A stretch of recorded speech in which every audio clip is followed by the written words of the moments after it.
Hey, we're live. Hopefully we have a few viewers out there. I was taking a peek at the live chat just before we started, and I saw a few people on there. Today I've got a little help off to my left here. My wife, Andrea, is monitoring the chat because, as anybody who's watched a live stream knows, when you're on the live stream and doing the live stream, you can't see the chat, or if you can see the chat, it's delayed by about 30 seconds. So I'll just open that piece up right away. If anybody has any questions for me, just put them over, I guess it would be on your right side, in the chat. Just put them there and I'll get to them as quickly as I can. And I'd say, you know, if it's questions about music, musical instruments, if it's questions about the CNC, CAD work, if it's questions about design or projects that I've done, I'll do my absolute best to answer them. I guess metalwork and woodworking are in there as well. If you have any questions about those or any tools that I use, I'm more than happy to answer them. But what I wanted to start off with, just to kind of give everybody a little bit of an update, I haven't had any videos out in about a month on YouTube. And part of that is because I've had a number of projects fail on me. And when I say fail, I mean they just didn't come out the way I wanted to. And I would tell you I'm fairly finicky when it comes to my projects. And I want to be sure that if I'm putting something out on YouTube for everybody, it's not a joke, it's not kind of half-assed, it's really indicative of the work I'm capable of doing. And when I have a project that doesn't come out exactly as planned, not exactly as planned, they don't all come out exact, but when I have a project that really doesn't come out well, I like to back up and say, how can I reapproach this? And sometimes that's why it takes me a while to produce a video. The other piece is if I film something and the project was a success, but the video comes out and I put it together and it really doesn't feel that great or it's not interesting, I don't put it out there. If I wouldn't watch it myself, I definitely don't put it out there for everybody else to see. So I have done a few. You see some bins over here over my shoulder. I have done some more shop organization projects. I've got my router table put together over here. And I haven't put out a video about that because, again, as I put that all together, it didn't work exactly like I wanted it to. So I backed up. I'm taking another shot at it. But of course, you ruin a bunch of material, you spend a bunch of money. So you kind of got to regroup and try again.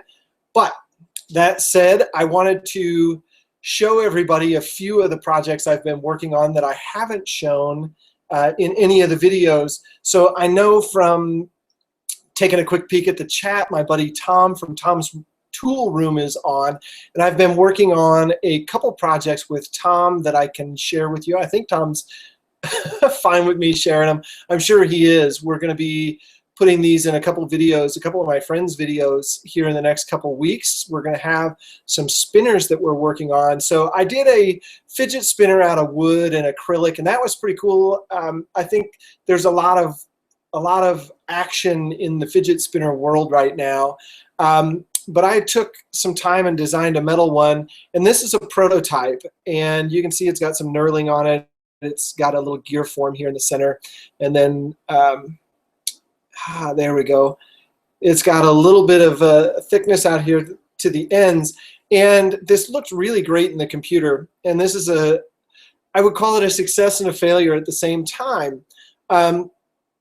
This looks exactly like the drawing, and Tom did a wonderful job machining this. I can't tell you how many hours he has in this thing and the back and forth. But when I got it in my hand, it's much smaller than I wanted it to be. It reminds me a little bit of Spinal Tap when they bring out Stonehenge, and it was really small. It was supposed to be this big stage presence thing. When I got it, there's not enough weight in it to really spin well. The bearing is really small. These are R188 bearings that a lot of people are using right now. Ceramic, actually this is a ceramic hybrid, and it looks awesome. It looks incredible. The detail on this thing, the beveling and chamfering on the edges and the texturing and all that kind of stuff is just absolutely beautiful. But again, the scale of it did not come out the way that we intended. So I'm reworking it and scaling it up. At the same time, and I got a bunch of acrylic on my hat because I've been cutting acrylic on the CNC machine today. At the same time, Tom started working on a much more simplified design. Now, this is the same physical size. Same physical size. Basically just cut from the profile, but simplified in terms of its detail. And again, with the kind of knurling texture, it's really, really, really spectacularly well done. And then he's got these kind of pillow things here. So Tom took my design and kind of vamped off of it and came up with this one. And this spins much better. It has much more weight to it. And this bearing has not been de-shielded and all those kind of fun things that we do. But you can see a little logo there in the center of the button. Again, this I would call a success. Tom has got another version of the prototype that is in brass, and that one is going to be sent out to a couple buddies of mine to put on their YouTube channels. Just one of them is going to be doing a video on the psychology of fidgeting and going to talk about fidget spinners and their place in that. And then another one specializes in fidget spinners, so I thought it'd be kind of cool if he kind of gave it a review and compared it to some of the other fidget spinners that are out there. So that's one project I'm working on with Tom's Tool Room. And man, I'll tell you what, guys, if you need anything machine, look Tom up. He is spectacular. He's got a Tormach mill, and I'm going to say it's the 1100, but he might correct me and say it's something else. But it is just phenomenal, and in the hands of a capable machinist, it can do amazing things. One of the other projects I've been working on with Tom, I'm trying to find a good one here, and this is from a machining standpoint, this one's done. So this is a neck checking tool. Actually, this is one of the bad ones. Sorry. Let's see if I can get a good one. There we go. This is a neck, a fret checking tool. So it checks the frets on a neck. I've got one back here. Here we go. So it's a fret rocker. And if you put this on and it rocks, can you hear that? I don't know where the mic is. Well, it had a slight rock. There we go. That means that you have a high fret in the middle, so you're always spanning 3 frets. And the shape of this tool is something you'll see everywhere. And what I did, and I always try and do, I don't want to make something that's exactly like somebody else. That's what they designed, and that's what they make money on. But there are companies, there are probably a dozen companies out there that sell the exact same thing. It's just a profile and it just rocks. This has a string height gauge, and it's in 64ths. So all of the string height gauges that I've ever had have not been in 64ths. They're in tenths or thousandths of an inch. And you have to convert them over to 64s, or you have to use a 64th ruler, which is difficult to use on a fretboard. So I combined the two, and I think it makes for a pretty solid tool. Now, we got all the machining done, and it just looks fantastic, the logo and all that stuff. And I took them to a local place to have orange anodized, and the anodization looks like crap. So I can't have that. We're going to strip these off, and we're going to send them to one of the big boy anodizers that's not in Kansas City. So that's another project that I'm working on. Back with the Skyscraper guitar stuff, and I've done quite a bit with the Skyscraper stuff.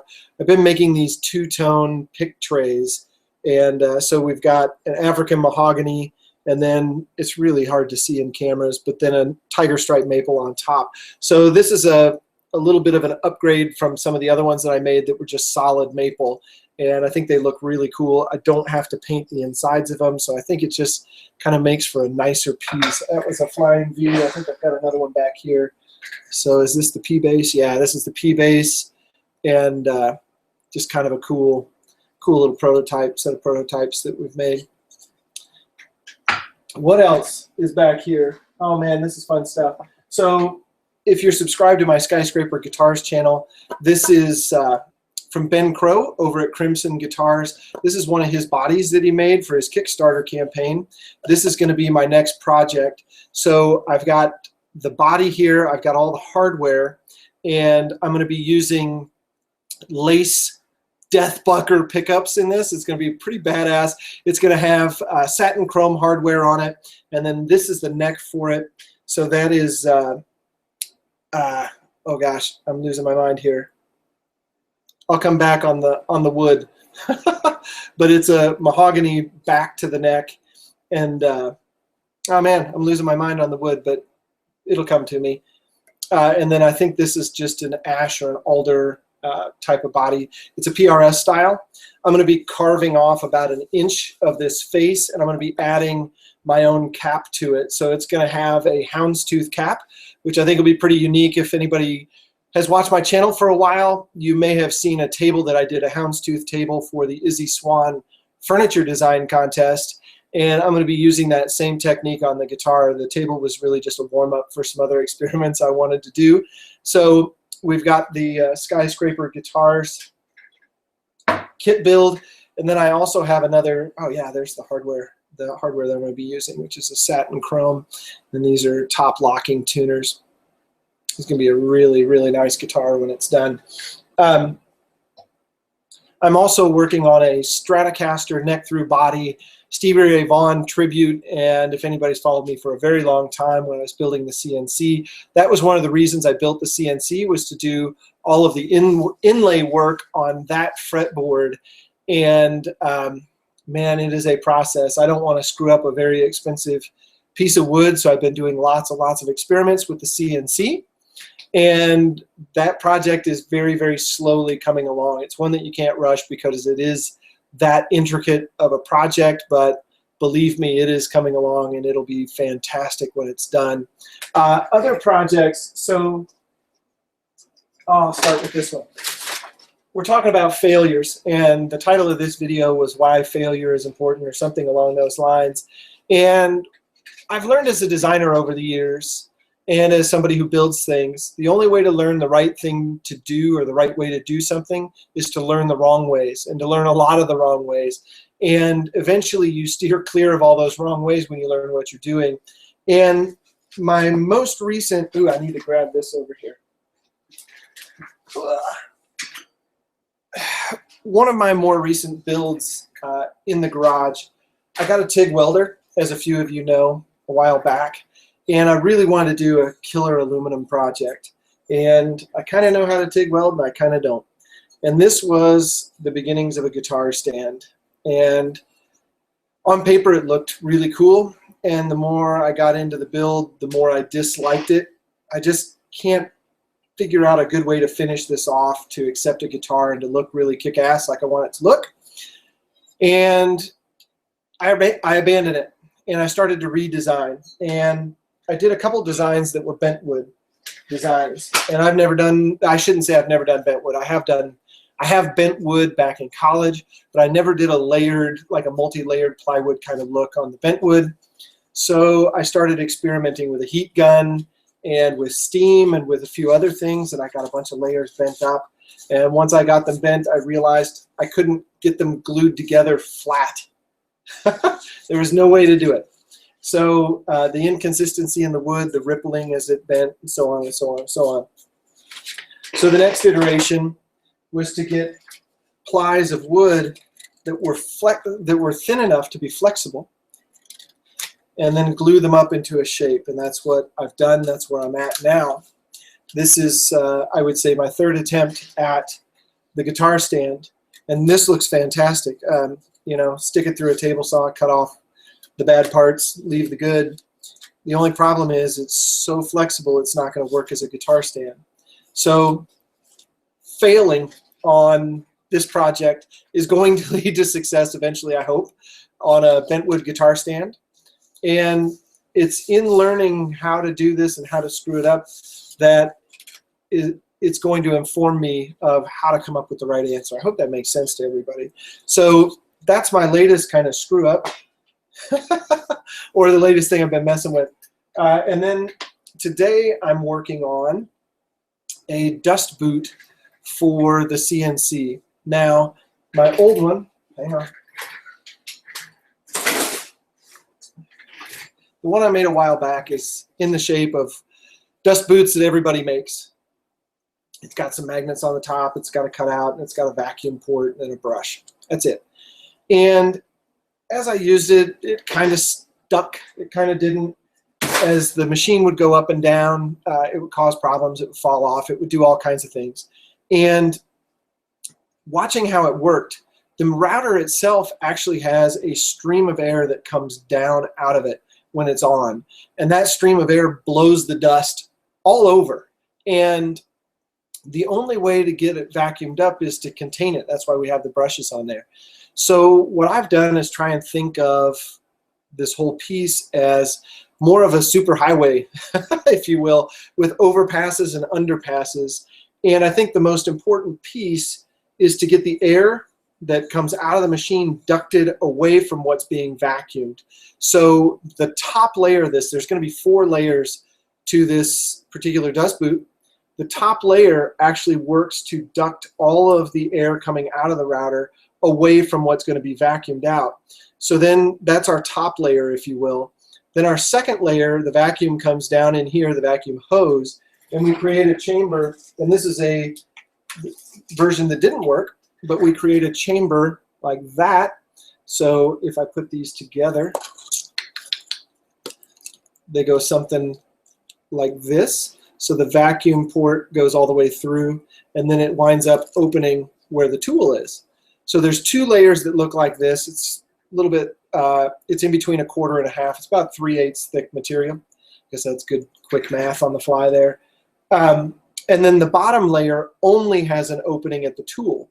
So essentially, we're creating a little bit of a funnel right around the tool, and then we're ducting all of the air away from that. So my hope is that without a bunch of brushes and without a bunch of fancy stuff that gets in the way of seeing what's going on when the machine is active, we'll be able to create a vacuum right at the tool and have it just go up in the machine. So that's what I've been working on today. I, of course, had a tool crash and ruined one of my brand new tools. That was fun. And then I had another acrylic tool crash into a screw that was in my piece of work.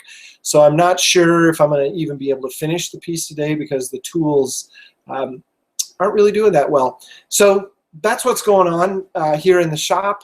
I don't know if anybody had any questions. Did you see any questions come through, Andrea? What do we got?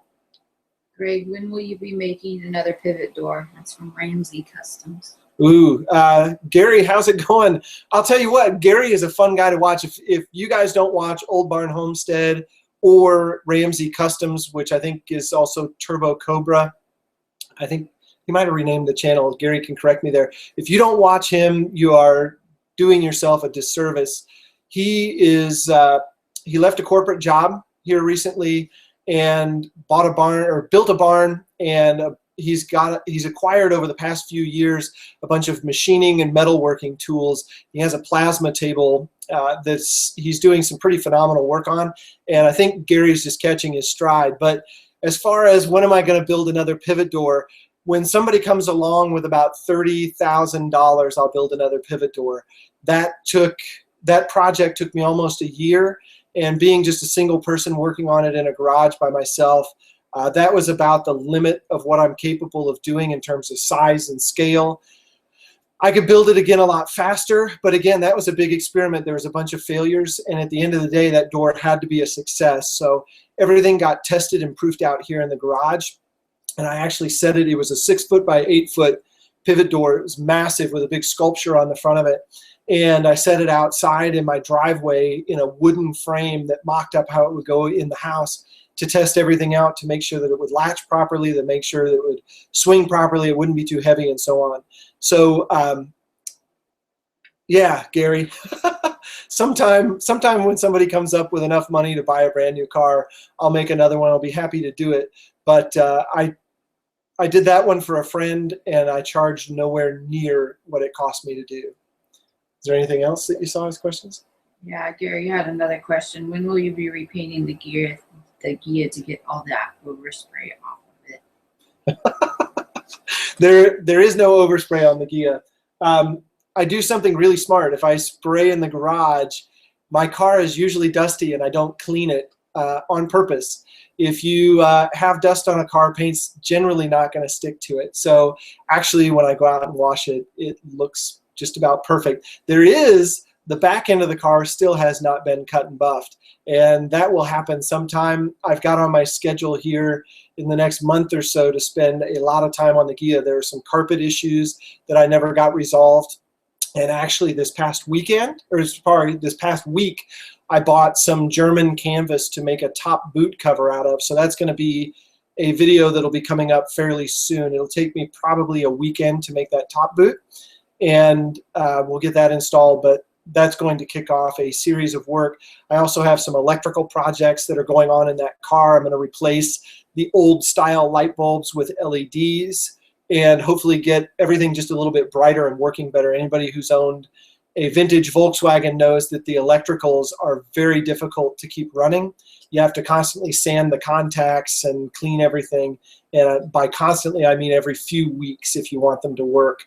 So while I did redo all the electrical when I restored it, I used old parts, and those old parts are just kind of worn out. So we're going to drill out the bulb sockets, and we're going to do a bunch of little trick things to hopefully modernize it a little bit, but just make it easier to keep on the road and keep safe. Because right now, when I drive it without brake lights, it scares the bejesus out of me.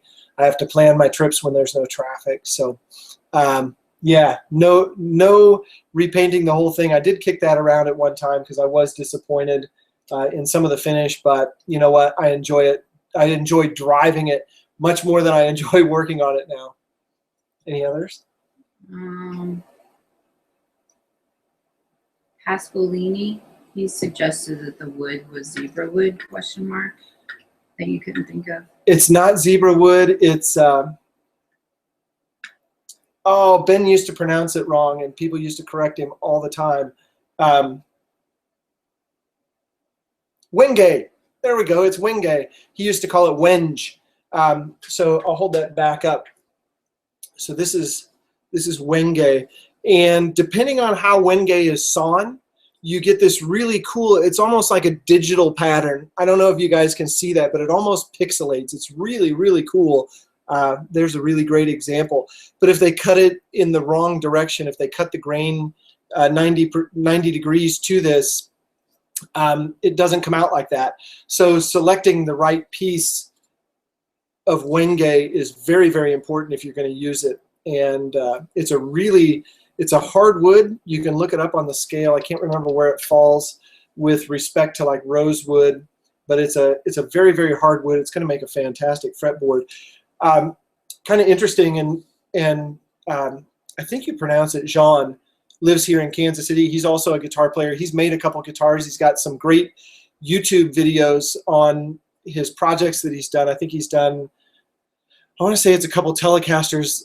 I see so many projects, they kind of start to melt together, but he also plays out live. He's got some videos of that, and then he also plays just some music on YouTube, and he's really fantastic to watch. Yeah, I would call him a budding woodworker and guitar builder. Kind of interesting. So all of this wood was dried over in England, and I don't know how long, I don't know Ben's process for drying wood, but all of the fret ends have got sprout on them. I don't know if you can see that, but I half expected that, which is why I've waited so long. I received this in October, and the neck joint no longer fits, so it needs to be reworked, and a few other little things like the fret sprout have to be redone, which is fine. I expected to do that, and I also expected to let the guitar sit for quite some time and acclimate before I got onto it. Any other questions? Jerry's This and That wants to know if you found a single or double cab yet. Jerry, how's it going, man? No, I am on the constant lookout for a single or double cab. And it seems like any of them that I've found that have been, how do I want to say it, reasonable in price, as well as fairly complete, either disappear immediately or they're not real. And the not real part is really frustrating. Somebody will put pictures up of a car that's not the one they're selling. And the other thing is the air-cooled market is just ridiculous right now. So you're seeing really junky, in need of complete total restoration, incomplete double cabs selling for $15,000 right now. And it's really, you know, for guys like me looking for a project, it's really blown up our world. And, you know, at some point it'll all correct itself, maybe. Maybe it won't. You know, the Porsche market has never come back down. Those cars, you know, a junked out 356 if you can find one for under 50 grand, you're lucky. And if you find one restored for under 100, 150,000, you're really, really lucky. So yeah, the air-cooled market has almost been destroyed. Man, as somebody who's really not a collector, I'm a driver. You know, it almost makes it to where you can't get into that game. I don't really want to ask this question, but Johnson T963 wants to know how you liked the game last night. Terry, you know what?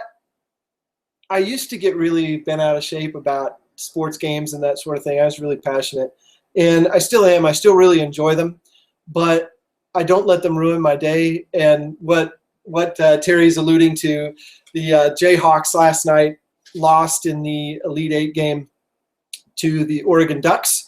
And you know what? They came out and the Oregon Ducks were hitting shots like you wouldn't believe, just left and right.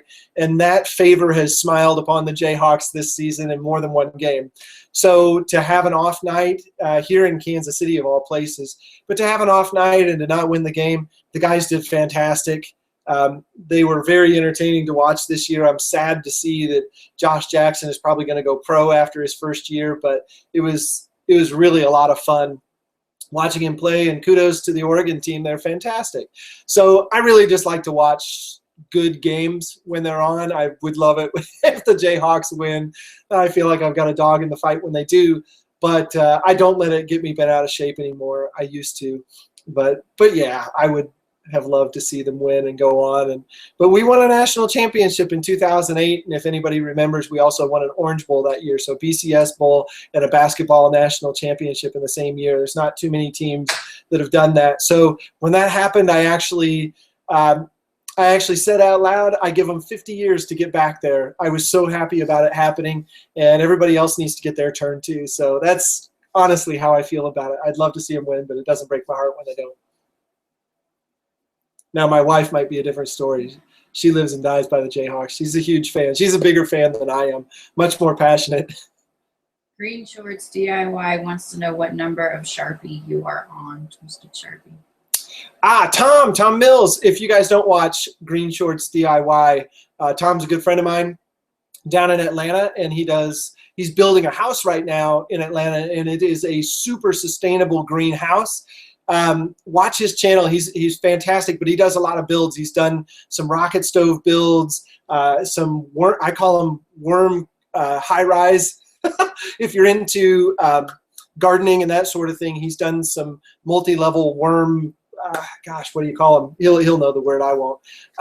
But places to keep your worms. But anyway, what number of Sharpie am I on? I think I just sent out number 254 last week. I think that's right. And actually, I've got 2 more that got ordered this past week. So that would be 256 would be what I'm on. So 256 Sharpies, and it's been not even a year since we started making those. So if I remember right, I met with Jimmy DiResta in New York. I think it was April of last year. So it was almost a year ago we made the first one, and I really wasn't planning on selling them. And I want to say that we didn't start selling them till maybe June, something like that. So yeah, 256 of them. That's amazing. Thank you to everybody out there who's bought one. I know Tom bought one. So thank you, Tom. And I know you've used it in a few of your videos. I see them creep up. I'll tell you, that is one of the coolest things when I watch other people's videos and they have the Twisted Sharpie sitting there and they use it. I don't know. It's a neat thing, you know. I know that, well, here, check this out. So I've got a bunch of them kind of ready to assemble. So these are all logoed up. There we go. All logoed up. The only thing they need, so that was that's a right-hander. I've got some lefties down on the other end. And so they just need to be assembled, have the pins put in them, and then have them serial numbered. So I don't serial number till they get ready to go out the door, because I don't know if they're going to be left-handed or right-handed. I want them all to be in sequence. So that's how they sit while we're waiting for people to order them. So looks like I've got probably 30 of them sitting there. So if you want a Twisted Sharpie, go order them on my website, gregsgarage.com. I think it's /shop, but you can just go to gregsgarage.com and you'll see the store there, and you just hop in. I've got lefts and rights. Well. John wants to know how you change the pen in the Twisted Sharpie. Very easy. Let me see. I've got a prop here. Maybe. Wouldn't you know it? Hang on. I'm going to stand up and see if I can find it. Well, shoot. I have a block of wood. So this is how you do it. If you have a pen, Sharpie pen, you take and use a razor blade, which I should have one right here. Should have. There it is. You take a razor blade and you cut here, and you'll get through this in probably 3 swipes with an X-Acto or a razor blade, maybe 4.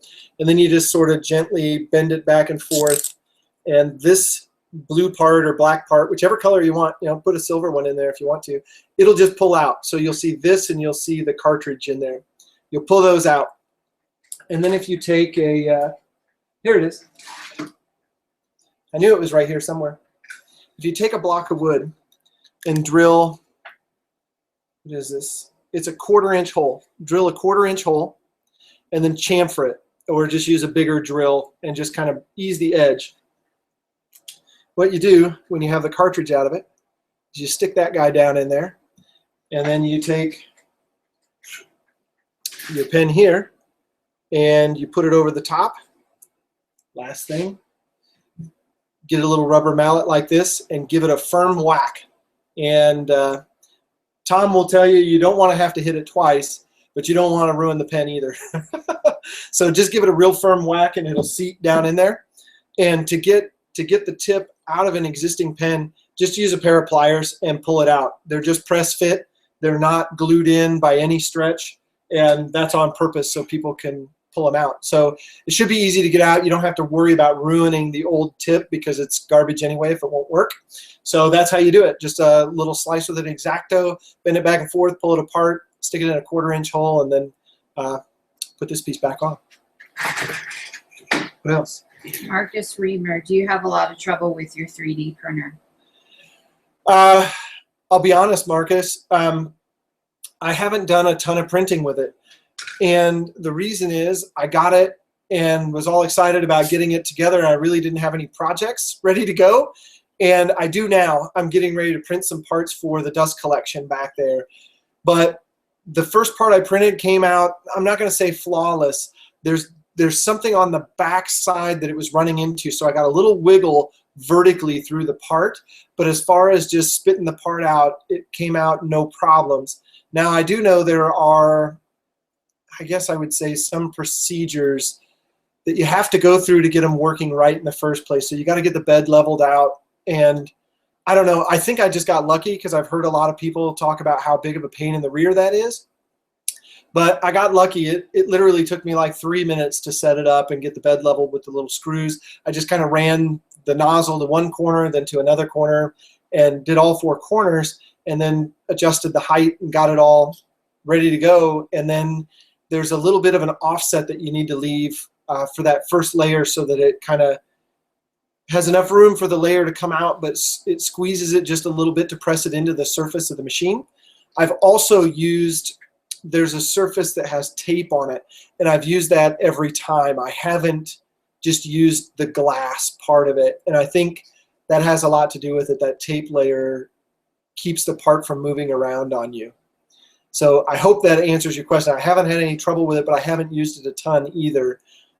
I would assume as I use it, I'll probably have a few issues here and there, and I'll rebuild those pieces and parts with upgraded parts as that goes. Bales wants to know how your Guitar Neck workstation performing in regard of sales. How is your Oh, I haven't sold a single one. So I am going to give one away to a buddy of mine that does guitar videos, and I say give one away. I'm going to send one to him because I built 2 of them, and I didn't really build them with the intention of selling a million of them or anything, but I don't even know if I've got them on my website. I don't think that I do, and on purpose, because I'm going to run through the CNC and have the CNC do all that work or most of that work anyway. So what'll happen is I'll probably batch a dozen of them maybe, and I'll put a dozen of them up for sale, and when they're gone, they're gone. And then someday, if it hits me, I'll make another dozen of them. But my plan was to send one of them to my buddy who does guitar videos and see if he likes it first off, see if he finds it useful or if there's some design thing that I need to change. And then hopefully his channel gets quite a few views. If anybody's interested in them, that would be definitely the target audience for that piece. By the way, if anybody is a drummer, check out Bale's channel. He makes drums and does some phenomenal stuff with them. I can't just, his videos are really cool too. They're really, really well done and creative and humorous and all those things. So check out his channel if you want to see somebody making drums. So I'm inspired. One of the things I've had on my to-do list is make a drum set. Unfortunately, I have nowhere to play a drum set anymore, so I have a little teeny tiny electronic set that fits in the corner and doesn't make much noise. John wants to know, where do you get your wood here in KC? Metro Hardwoods. That's the only place in Kansas City to get quality lumber. If you want to get some exotic lumber, nobody knows it, but Grizzly, the people who make tools, Grizzly Tools, I think I've got one right there. Yep. I've got a sander from Grizzly. The guy who started Grizzly is actually a woodworker and a guitar maker. So I think he got into the tool making because of guitar making. So he actually has some of the area's best exotic hardwoods. If you're looking for quilted maple, flame maple billets, you know, the really thick 2-inch, 2.5-inch thick, 3-inch thick billets that are big enough for an entire guitar body in one go, visit Grizzly in Springfield, Missouri. They actually have a, I don't know if I'd call it a warehouse or what. You can find it on their website. You have to type it in. Type in luthier on the Grizzly website, and it will take you to some luthier tools, some guitar kits, and I think they also have some electronics and stuff. I wouldn't buy any of that from Grizzly. Not that they're bad. I just don't know what it is. I don't think, you know, they're not going to tell you that they have Switchcraft or something along those lines. It's just kind of generic 500K pots and things like that. So yeah, Grizzly, if you're really looking for an exotic hardwood, Grizzly is the place to go. No one in Kansas City sells them. So Metro Hardwoods, though, they have a supply of a lot of foreign hardwoods that are very affordable. I use African mahogany in a lot of things, and this is an African mahogany. So it's usually very ribbony in terms of how it looks, and it's a hardwood, but it's light. You can actually get a heavier version of it, and it's inexpensive. I think it's much less than walnut is per board foot. And you can get it, they stock it in 8-quarter, and I think they may even have 12-quarter thicknesses, but they have zebra wood and bloodwood and purple heart and wenge.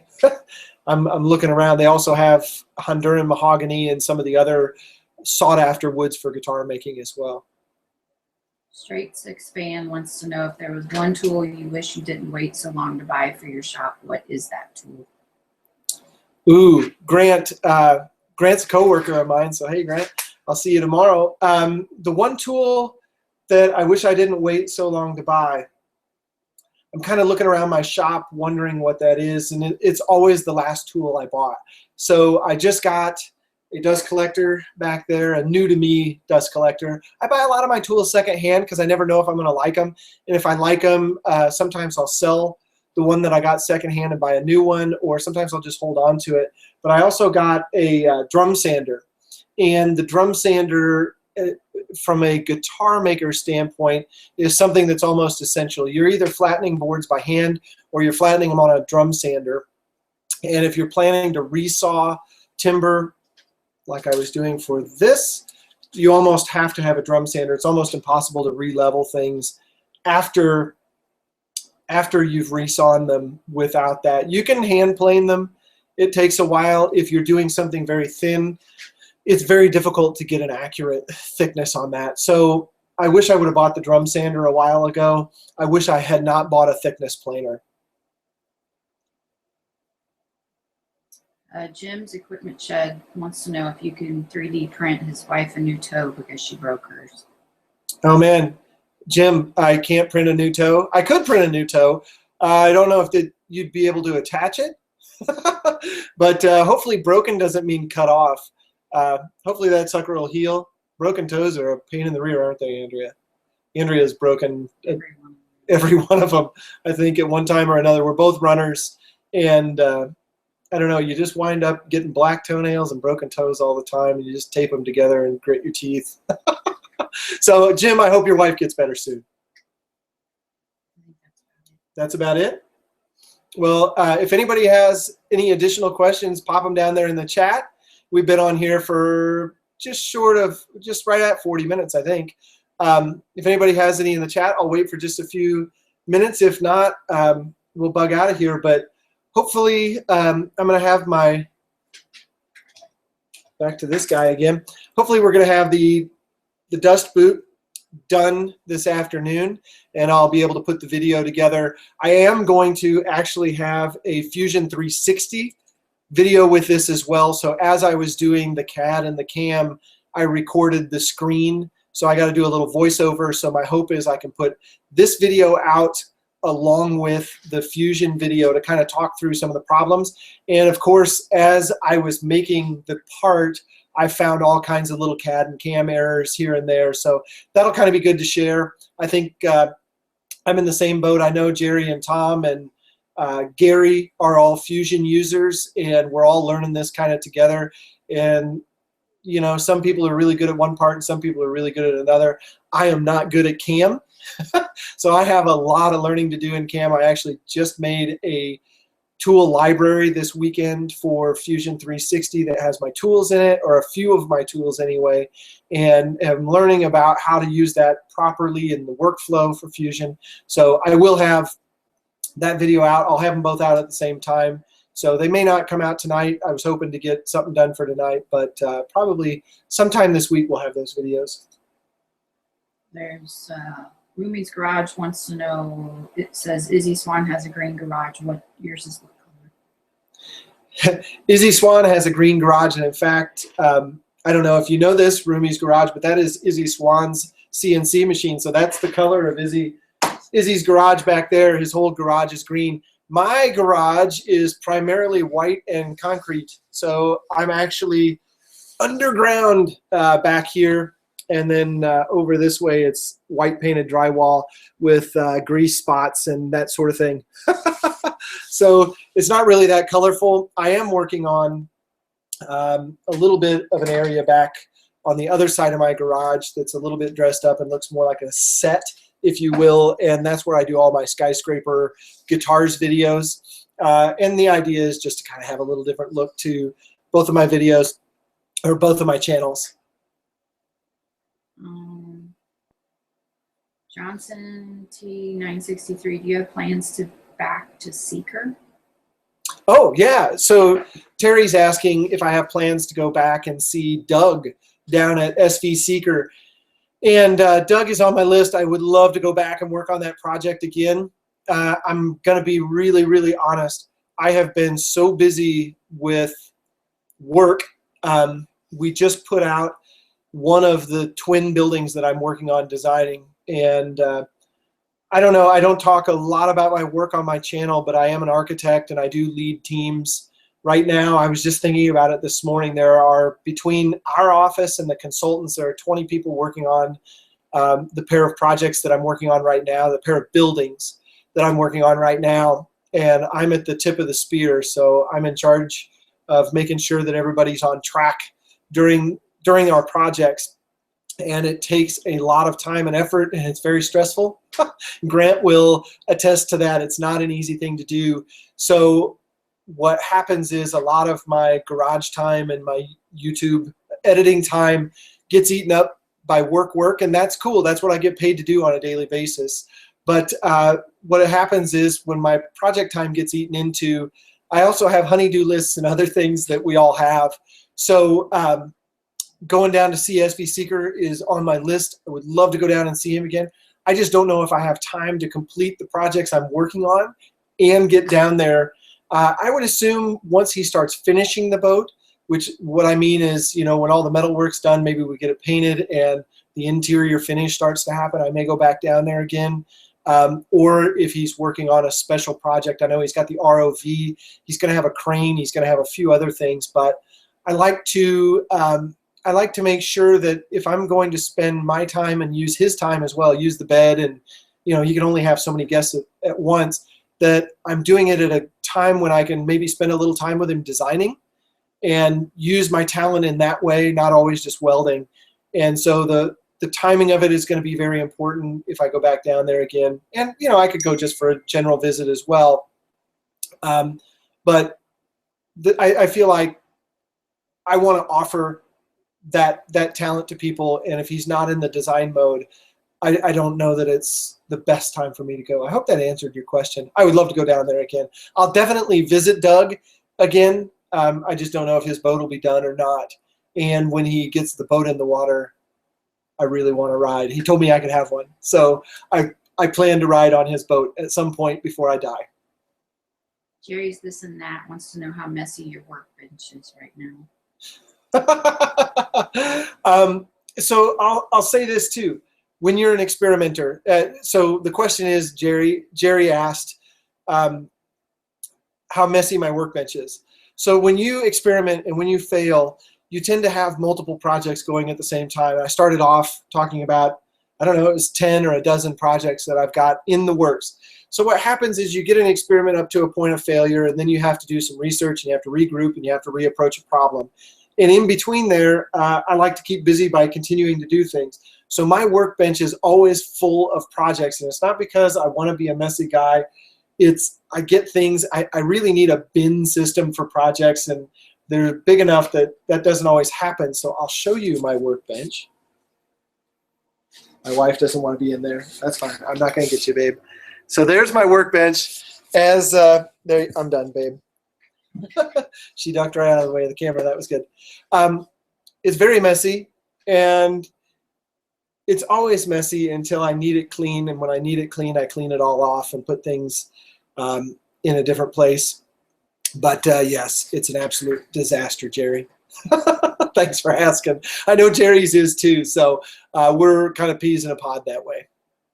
Dane Nichols wants to know, who did you say your guitar building buddy was? Nelson at Woodesso Guitar Mods. There we go. Couldn't remember his channel name, but Nelson is his name. And he does, if you guys are into guitars at all, he is constantly buying and selling guitars, modding them for friends, and he does all of his work for free. He's a stay-at-home dad, and he does some phenomenal work on guitars, whether it's just setup, changing out pickups, pick guards, making them look better, new tuners, all of those types of things, neck straightening, fret leveling, polishing, cleaning, all of those guitar maintenance type of things he does, and then mods. And it seems like he's got at least a guitar a week, maybe 2 guitars a week that he works on, and just a blast to watch if you're into guitars at all. That's it. I think that's it. Well, we're approaching the 1 hour mark, so I appreciate everybody who tuned in, and I hope everybody got something out of this. If not the information about failing, the information about succeeding, but then also some questions, and maybe everybody wrote down the different channels that I talked about. I'll try and link all of those in the description as I go back, so that people watching this video in the future can see who those channels are. But I do watch a lot of YouTube channels, and I generally try and recommend all the good ones out there. So the folks who were asking questions, I actually watch, I think, all of their channels. So it's really fun to see them, fun to interact. I appreciate everybody tuning in. So if there's no other questions, I'll sign off there. How about this? Don't let your meatloaf. Take care, guys.